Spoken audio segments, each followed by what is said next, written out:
Quem tem sonho, quem acredita, não larga, né? Não joga fora.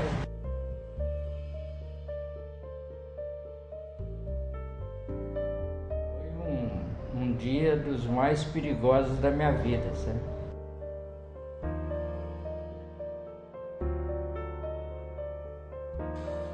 Porra, e nós ganhamos o sindicato, cara. Ninguém acreditava, ninguém dava valor pra gente. Fala, pô, esses bandos de doido.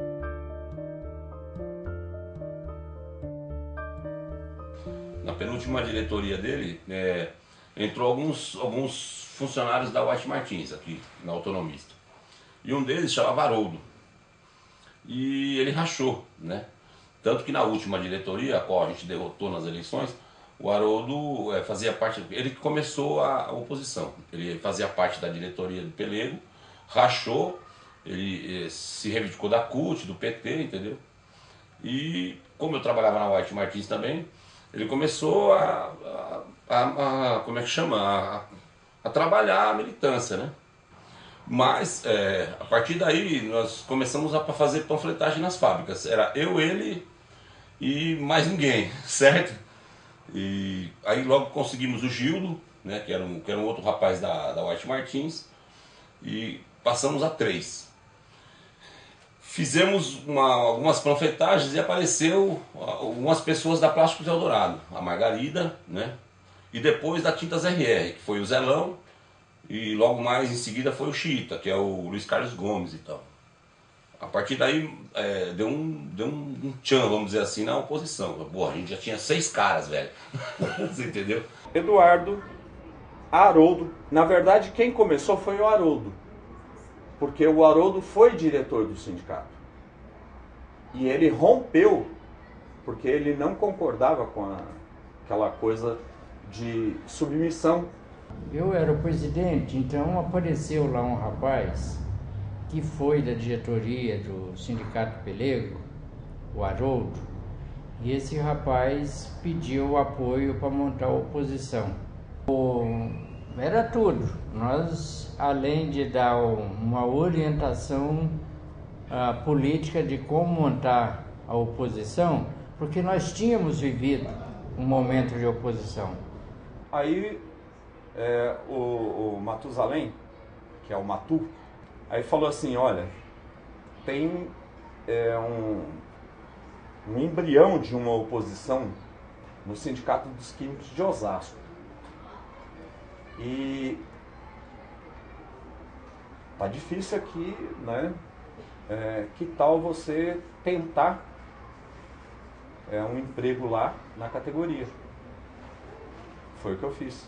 De jornalzinho nosso, a gente colocava debaixo do braço, ia para casa, acordava 4 horas da manhã, 3h30 mais ou menos, pegava os ônibus circulares normais para chegar antes dos trabalhadores nas fábricas para distribuir o nosso jornalzinho da oposição.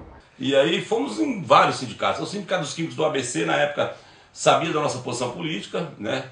Mas eles apoiaram. O Sindicato dos Químicos de São Paulo, na época era Domingos Galantes, porra, disponibilizou a máquina. O Sindicato dos Plásticos, assim, sem palavra, Matu, João Carlos, Rítalo, disponibilizaram a máquina. Então a gente pensava no panfleto, no texto, ia lá nos plásticos, sabe? Tinha um gráfico lá à nossa disposição, a gráfica à nossa disposição, saía de lá 1, 2 horas da manhã, chegava aqui, dava uma cochilada, ia para a porta da fábrica.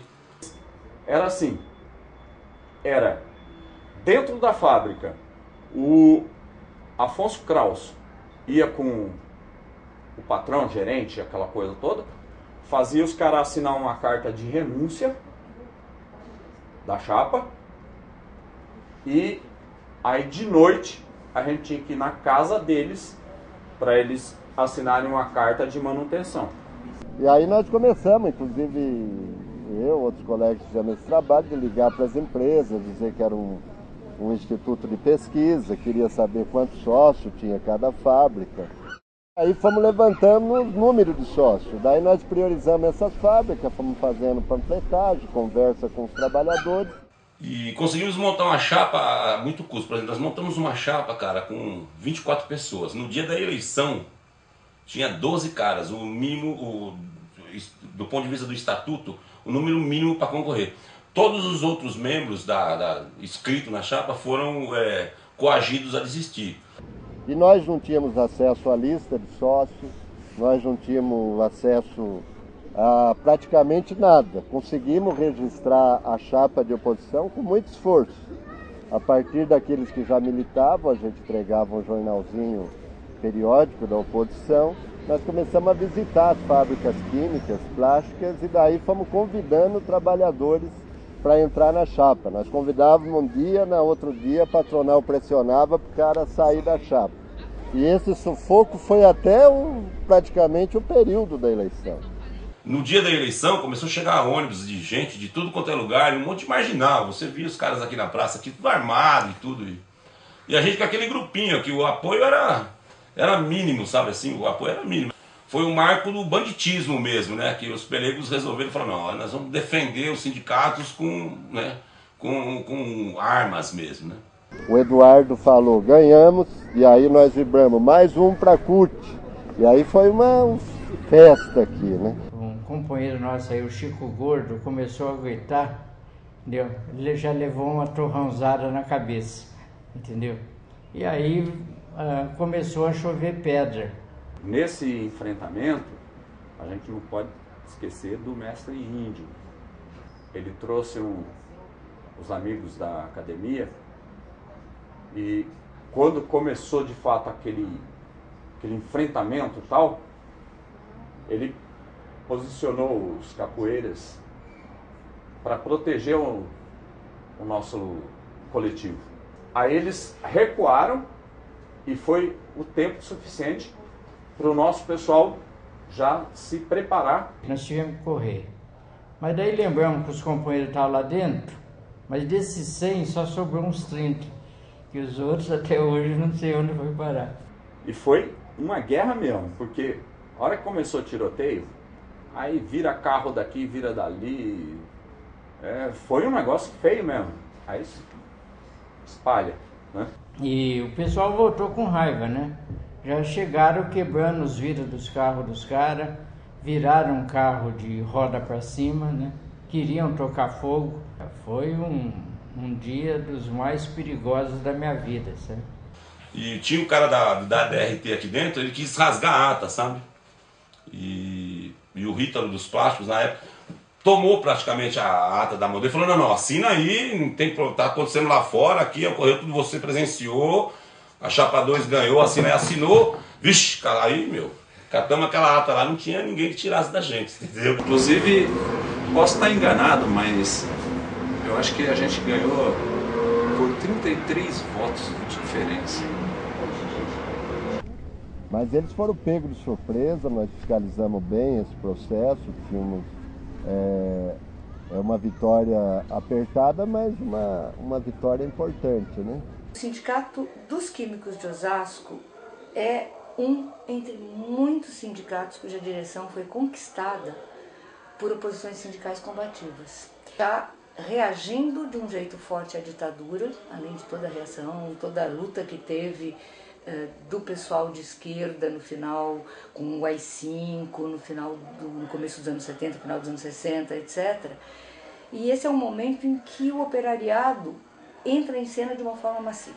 Em 83, nessa onda de movimento, de conquistas, de luta pela liberdade, é fundada a CUT, a Central Única dos Trabalhadores, que é uma central diferente mesmo das que existiram anteriormente a 64. A CUT foi formada por duas grandes experiências, a experiência dos sindicalistas autênticos e a experiência das oposições sindicais, né, que tinham em comum as bandeiras com que a CUT foi fundada.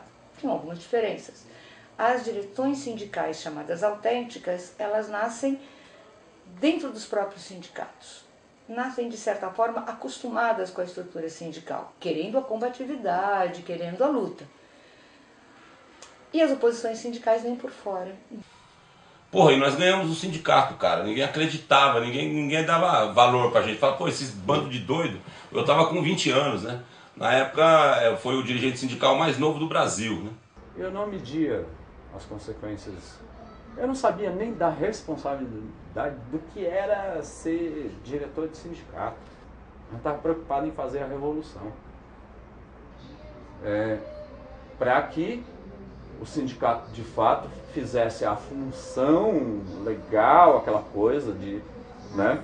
Então, o fato de você começar a chegar aí na porta de fábrica, subir panfleto, conversar com o trabalhador, porra, no início, grande parte, né, para não dizer a maioria dos panfletos que a gente distribuía, ficava no chão, sabe? E a insistência é grande, com carro de som e tudo, e a conscientização, o crescimento da sindicalização, as lutas, né, específicas por fábrica, isso foi dando uma organização na categoria, né? Mas foi muito difícil, não foi fácil não. Que abrange muitos serviços temporários, certo? Tem que entrar no acordo coletivo nosso desse ano, certo? Como hoje está vendo aí o 4 Confute lá do pessoal lá de São Paulo, nosso pessoal também, certo? Da CUT pela base. Então, enfim, tem que entrar esse acordo coletivo do serviço temporário. No meio de todos esses debates, vários coletivos sindicais, sindicatos de oposições sindicais, se uniram e formaram uma corrente chamada CUT pela base, da qual a oposição sindical dos químicos de Osasco fazia parte. No que ela se diferencia? Traz uma ideia muito forte de frente de trabalhadores, de tomar a decisão não apenas pelas diretorias sindicais, mas por todo mundo que está militando junto, e a ideia de socialismo muito forte. Tinha bastante luta, ainda estávamos no final daquele período da movimentação para as eleições diretas, né? Então, o ano de 90 foi este ano. Por outro lado, tinha o problema político da eleição do Collor, que logo em seguida veio os planos econômicos que atacaram os trabalhadores. Início de 91, meados de 91, começou o processo do Fora Collor, que foi uma ação que todo mundo vai reivindicar como sua, mas nós, como movimento sindical, reivindicamos como nossa, porque nós tivemos participação ativa. Isso não é negociação, isso é ditadura. E a ditadura já foi o tempo. Ditadura já era, gente, não existe ditadura. Nós viemos em 90, né, uma gestão posteriormente. A direção era presidente e nós viemos no primeiro congresso da categoria. E lá a primeira proposta que fizemos debate foi mudar o presidencialismo para o colegiado, né? E esse era o debate, né? Estávamos fazendo uma transição da direção presidencialista para a diretoria colegiada. Era uma diretoria muito jovem, era uma diretoria grande, né? Porque tinha saído de 18 diretores para 36, com muita gente jovem, assim, na faixa etária, acho que a média devia estar nos 24 anos de idade, era gente muito jovem mesmo. Os trabalhadores químicos e plásticos de Osasco e região, vou chamar um companheiro aqui para conversar com a gente, viu?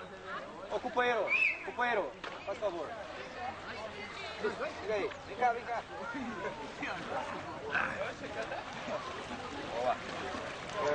Qual é o seu nome? Carlos, companheiro Carlos. Que fábrica que é? Fertibras. Companheiro Carlos é da fábrica Fertibras. Vou perguntar para ele o que ele está achando do segundo encontro aqui. Falando um pouco alto. Tá bom esse segundo encontro. O que você está achando? Tá gostoso, tá bom, né? Não só pela piscina por nada, mas pelo bate-papo a gente tá vendo, tá muito...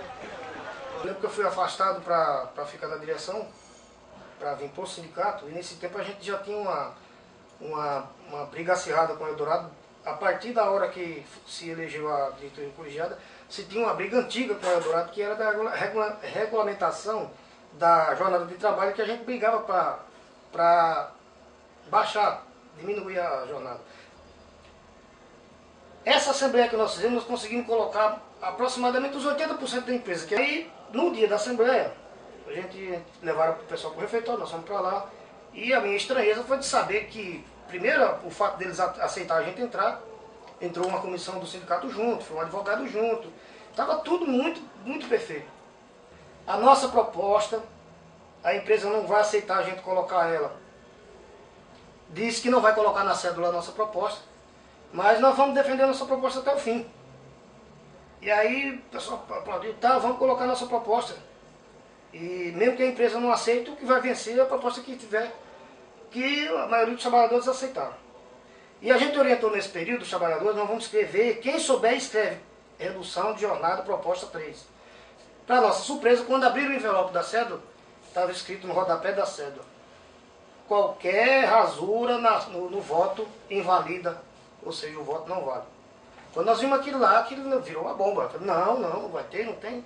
E aí o pessoal começou a gritar, bater, o dono da fábrica, que não era de abrir a boca, não falar nada, chamou a gente de vagabundo, e que vocês estão dentro da minha casa, vocês não podem fazer isso, e se fez a assembleia vai ter que colocar em votação.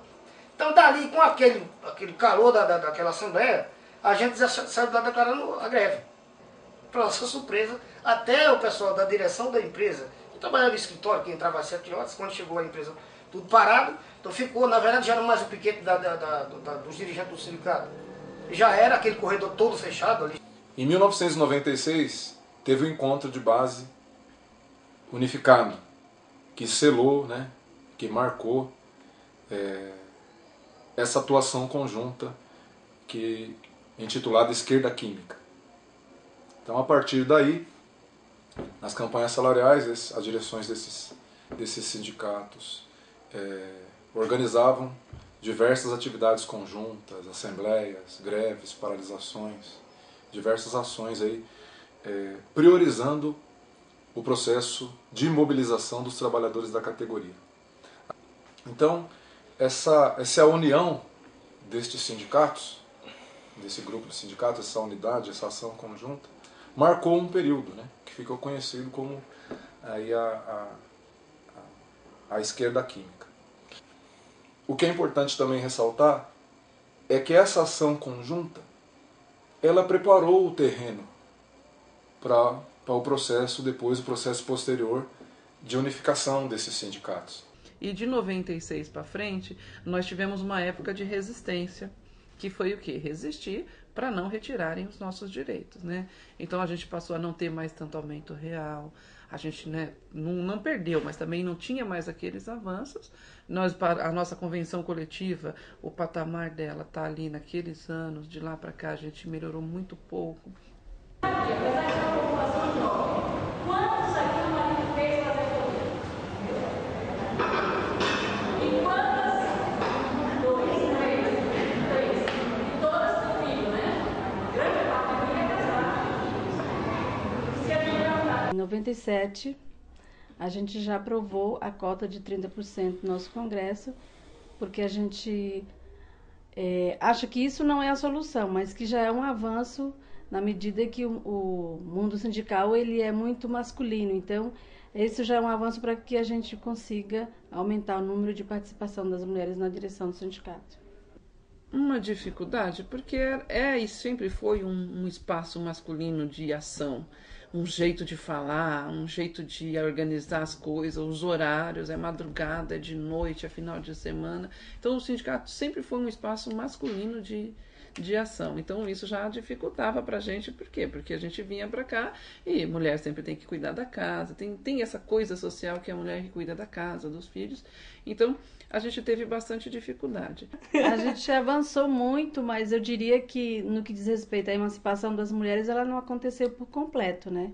Mesmo nas outras categorias. No Sindicato dos Químicos a gente avançou muito, mas a realidade do Sindicato dos Químicos não é a mesma realidade de todas as categorias. As mulheres ainda não ocupam os seus espaços no mundo sindical como a gente gostaria, né? A gente gostaria que o mundo sindical fosse dominado pelas mulheres. Maquinista mulher, motorista de ônibus mulheres. Então avançou.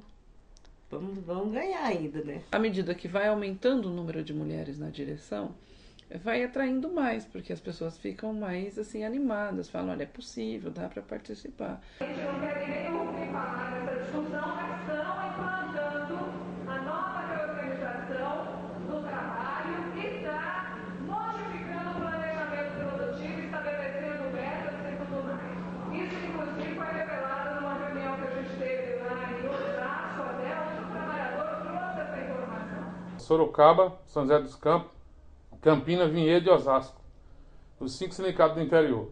Aí, toda vez que a gente ia discutir campanha salarial, nas plenárias que tinha, nós dizíamos o seguinte, o grupo dos 5 sindicatos, os 5 sindicatos do interior para debater com o sindicato da ABC e o sindicato de São Paulo, os químicos de São Paulo. Aí criou esse bloco dos 5 sindicatos. E o grande parceiro nosso era os companheiros dos químicos de Sorocaba. Então se aproximamos muito com os companheiros, né? Avançamos até chegar no seminário, lá em 96, né? E infelizmente, numa questão de estrutura, de debate, né? Como seria essa unificação, acabou não dando certo. Eles foram parar na força sindical, porque o que eles alegaram para alguns companheiros, por batedores, não diretamente em oficial em reunião, é que eles não tinham estrutura, não tinham dinheiro e precisavam de dinheiro, e a solução deles era a força sindical que tinha dinheiro, aí filiaram a força sindical. Aí a gente começou a conversar com Campinas, e Campinas teve interesse na unificação. Aí Vinhedo procurou Campinas para discutir a unificação. Aí Campinas nos propôs o seguinte, para unificar tinha que unificar com Vinhedo junto. Eles tinham interesse em unificar, mas eles interessavam muito em unificar com Vinhedo, que estão muito pertinho lá. Aí assim fizemos. A gente discutiu a unificação dos 3 sindicatos. E aí eles vieram conversar com a gente e nós iniciamos o nosso primeiro processo de discussão, foi com os químicos de Sorocaba. Aí depois, em 95, nós, num congresso da CNQ, que foi em Atibaia, nós nos encontramos com o pessoal de Campinas, de Vinhedo, de São José dos Campos, e também estava Sorocaba, e aí nós montamos o que nós chamamos de Esquerda Química. Unificando o sindicato. E o nosso pensamento era fazer um grande sindicato de base, né? E em Campinas, o fomentador desse debate foi o companheiro Arley Medeiros. Porque quando eu liguei para o Arley Medeiros falando do nosso 7º encontro, o companheiro falou, olha, vamos fazer esse unificado com Sorocaba, com a gente, né? Vamos levar a base e de fato vamos fazer um encontro unificado. Daí nasce o encontro unificado, né? Que nós deixamos de fazer o 7º encontro e virou o primeiro encontro unificado, com Osasco, Campinas, Vinhedo, Sorocaba e São José dos Campos. Foi se filtrando as discussões políticas e aí sobrou Campinas, Osasco e Vinhedo. Aí nós começamos a fazer encontros unificados, atividades, fizemos muita atividade conjunta. A gente tinha uma ação que a gente chamava de mutirão, que era quando a gente escolhia uma fábrica grande numa região e iam todos os dirigentes sindicais para aquela empresa. O sindicato está sempre presente na porta da fábrica, né, nas assembleias, nas paralisações, nas greves. Então todo mundo conhece, né, os camaradas de Campinas, de Osasco, e todo mundo respeita, né?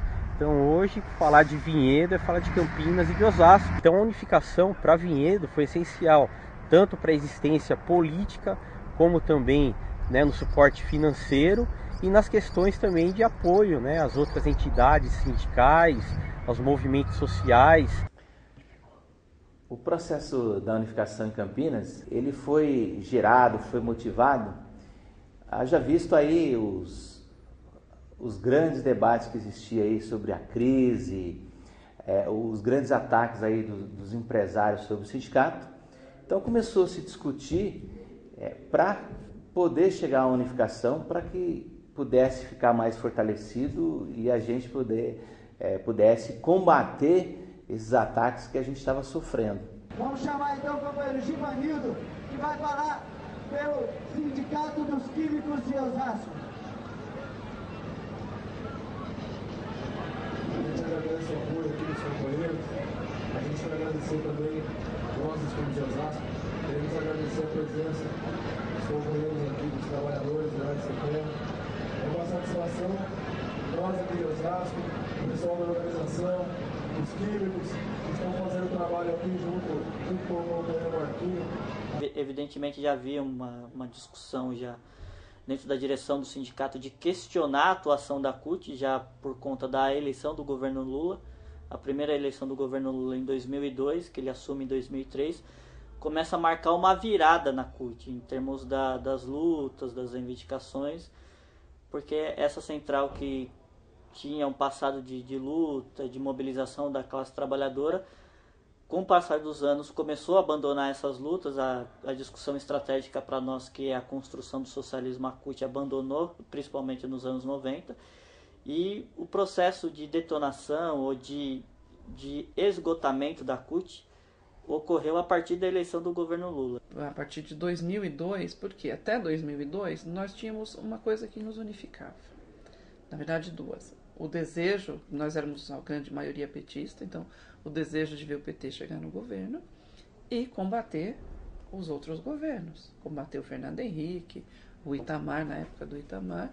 Então, apesar das nossas diferenças em termos de política, de visão, a gente tinha isso que nos unificava. Em 2002, quando o Lula é eleito, aí é a hora de ver quem quer o quê. E à medida que ele se compromete com aquilo, não dá para acender uma vela para Deus, outra para o diabo, né? Eles tinham que tomar partido para alguém. Aí tomaram partido pela política de governo e foram se distanciando dos trabalhadores. Nós, químicos, só tivemos assim essa força política de sair da CUT quando a gente tinha a perspectiva de construção da FETICHIM. Então, nós defendíamos assim, se nós saímos da CUT sem ter uma alternativa, nós vamos ficar muito fragilizados nessas negociações. Nasce a FETICHIM, não é uma federação cutista, é uma federação ampla, onde tem sindicato filiado à CUT, que é o caso dos químicos do ABC em São Paulo, como também tem nós dos quimificados. Então, hoje já tem uma coisa muito bem definida. A FETICHIM é dirigida pela CUT e pela Intersindical. Mas só foi no congresso no nosso 4º congresso, que aconteceu em 2009, que houve de fato a desfiliação. E aí nós saímos da CUT, já tinha todas as possibilidades de discussão interna da CUT se esgotou, a gente não tinha mais possibilidades, você não tinha como fazer uma disputa de projeto dentro da CUT, então a gente resolveu sair em 2009. A nossa saída em 2009 culminou com uma discussão da possibilidade de fusão de duas organizações, que era a Conlutas e a Intersindical, que aí foi desembocar no tal do Congresso da Classe Trabalhadora, que era um congresso que foi discutido com várias organizações de esquerda, entre elas a Intersindical e a Conlutas, para discutir a formação de uma nova organização. Que nós chegamos no Conclate com bastante coisa até que bem definida. E tinham outras que estavam problemáticas. E o estudante era uma das nossas principais críticas. Porque, assim, olha, primeiro que estudante não é uma categoria, estudante é uma fase transitória. Ninguém é estudante a vida inteira, né? A discussão do nome da central, que para algumas pessoas parece pouco. Fala, nossa, vocês não fizeram uma central por causa do nome? Mas por trás do nome tinha uma concepção. Por quê? Porque nós da Intersindical dizíamos que nós estávamos fazendo uma central nova. E a Conlutas dizia, não, nós estamos juntando a Conlutas e a Intersindical. Então tem uma concepção muito diferente aí colocada. Porque para nós, se é o novo, então a gente tinha que enterrar ali os velhos, pegar o que era bom, a herança dos velhos boas e construir o novo. E para eles, não. Então, a gente tentou fazer reuniões para tentar resolver esses problemas que estavam colocados. A gente não conseguiu avançar nessas resoluções desses problemas, e a gente, dentro da Intersindical, começou a fazer um debate de que a Intersindical precisa tomar uma postura diferente do que vinha sendo até agora. A Intersindical estava se colocando como um movimento, como uma fase de transição até chegar numa central, e o que a gente percebeu é que esse período de tentar fazer essa discussão com os companheiros da Conluta e com outras organizações não ia surtir o efeito que a gente desejava. Passamos a partir daí começar de fato a pensar a Intersindical como uma central sindical. Que foi a categoria definiu que nós vamos nos filiar à Intersindical, que está surgindo aí como uma alternativa para a classe trabalhadora. E na verdade está indo em contramão de tudo que tem acontecendo no nosso país. Porque onde os movimentos sociais estão se fragmentando, a Intersindical está unindo esses movimentos sociais, unindo a classe trabalhadora, surgindo aí como uma alternativa. E agora a nova filiação à Intersindical, onde os trabalhadores votaram e concordaram que a Intersindical seria uma nova ferramenta desse sindicato para juntar gente, juntar pessoas, né, da esquerda, para continuar, né, para continuar o trabalho da esquerda, no campo da esquerda. Portanto, o que nós temos de alternativa para apresentar para a classe trabalhadora nesse momento é o fortalecimento da Intersindical como a nossa central, que ela tem os mesmos princípios os mesmos princípios que os nossos, de liberdade e autonomia sindical.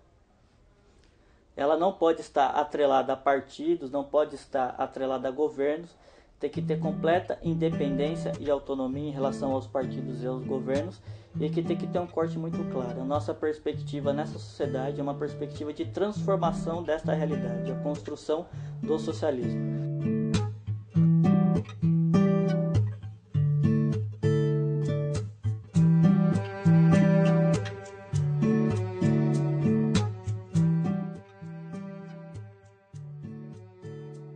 Porque eu vi a empolgação dos dirigentes e aquela coisa e aquela luta, e eu decidi lutar também.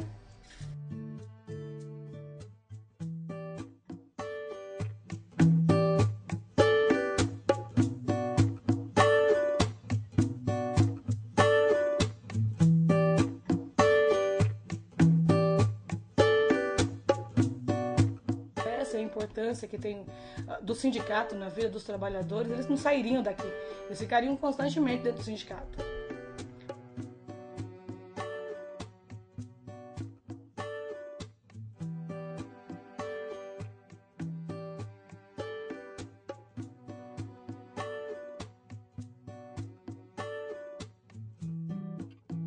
E um dos motivos de orgulho nosso é que esse sindicato ele manteve a coerência. O mesmo pensamento que tinha em 87, daquele pequeno grupo, é preservado até hoje.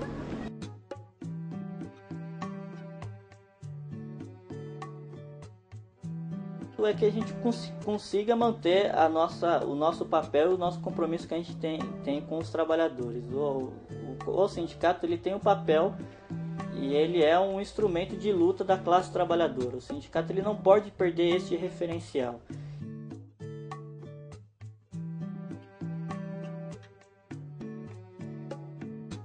Então o que eu espero é que a gente continue com essa identidade. Que quando alguém fale do Sindicato dos Químicos, fale, é um sindicato de luta.